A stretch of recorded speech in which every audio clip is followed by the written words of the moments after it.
Firozabad police ने छीने गए मोबाइल फोन वेबसाइट पर फरोख्त करने वाले 3 मुलजिमान को गिरफ्तार कर लिया।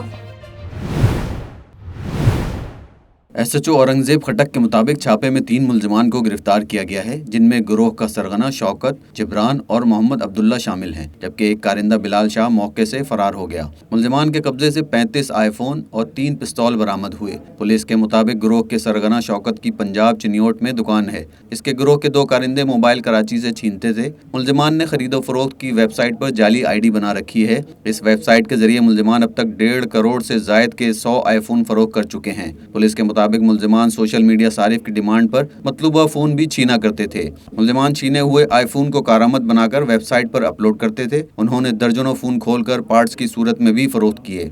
मुलजिमान पाकिस्तान के तमाम सूबों और शहरों में मोबाइल फोन फरोख्त कर चुके हैं। पुलिस ने बताया कि मुलजिमान के सबसे ज्यादा कस्टमर लाहौर, सरगोदा, फैसलाबाद और चिन्योट से हैं। मारूफ कोरियर सर्विस के जरिए चोरी के फोन पार्सल किए जाते और इसकी रकम बजरिया इजी पैसा वसूल किया करते थे। पुलिस के मुताबिक कराची पुलिस की चिन्योट और लाहौर समेत मजीद शहरों में भी दीगर मुलजिमान की तलाश जारी है।